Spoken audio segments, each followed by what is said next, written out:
Bonjour à tous. Ravi de vous recevoir sur cette belle et grande place d'Arras. Nous avons choisi de consacrer ce magazine à un sujet plutôt branché, le véhicule électrique.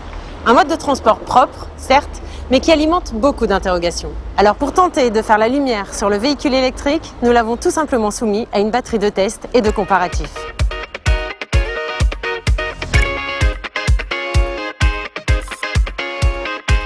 On les croise de plus en plus sur nos routes. Les véhicules électriques connaissent un véritable essor.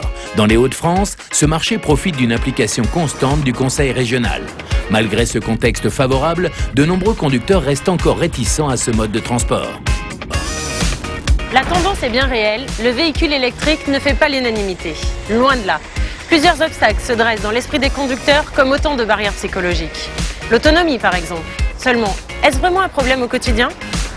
C'est vrai, l'autonomie d'un véhicule électrique est de 130 à 400 km, ce qui peut paraître limité. Pourtant, dans notre pays, la moyenne des trajets journaliers est de 34 km et 87% de nos trajets n'excèdent pas 60 km.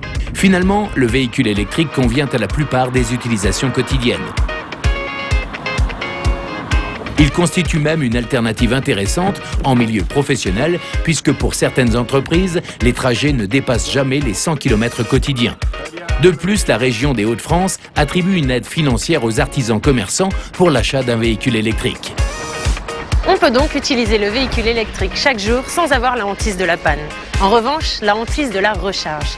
Et oui, qui dit électrique dit forcément branchement, équipement, un frein supplémentaire au passage à ce type de véhicule. On peut le comprendre. Une simple prise électrique sur le lieu de travail, une simple prise électrique chez soi. Il n'en faut pas plus pour recharger un véhicule électrique. Ça n'est pas plus compliqué que de recharger un smartphone.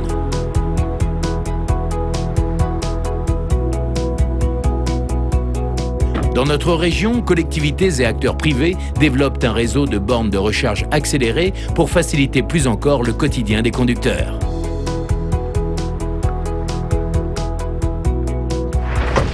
De toute évidence, le véhicule électrique peut s'adapter à notre quotidien.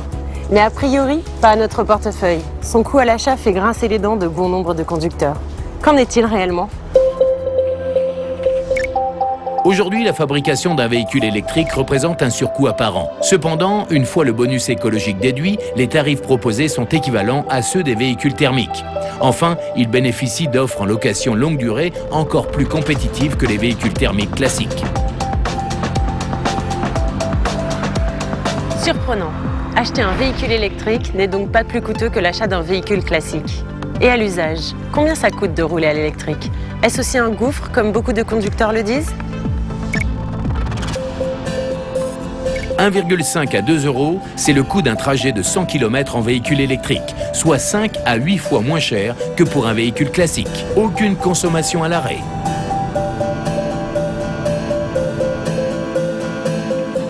À l'entretien, le véhicule électrique est également beaucoup plus avantageux. Sa conception, plus simple, permet de réduire la facture garage de 30 à 40% par rapport à un véhicule classique.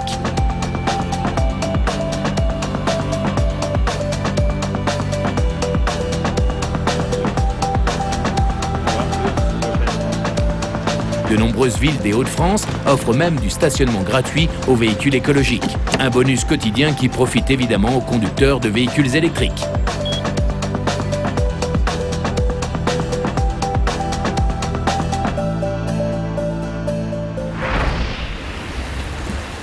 Ça ne fait plus aucun doute, rouler à l'électrique coûte moins cher. Et franchement, quel changement et quel confort de conduite comparativement à un véhicule classique. C'est un plaisir. Le véhicule électrique offre à chaque conducteur l'occasion de participer à la transition énergétique et écologique, de profiter aussi de performances hors du commun sans aucune pollution sonore. Le véhicule électrique, c'est une voiture normale, en mieux. Son usage est parfaitement adapté à notre quotidien. Son rechargement ultra simple, son coût à l'achat au final identique au véhicule classique, sa consommation et son entretien bien plus avantageux en revanche, il est écologique et sa conduite très agréable. Un conseil, achetez-le. Le véhicule électrique n'est plus de la science-fiction. Il existe et n'attend plus que vous. Moi, j'ai choisi. Et vous ?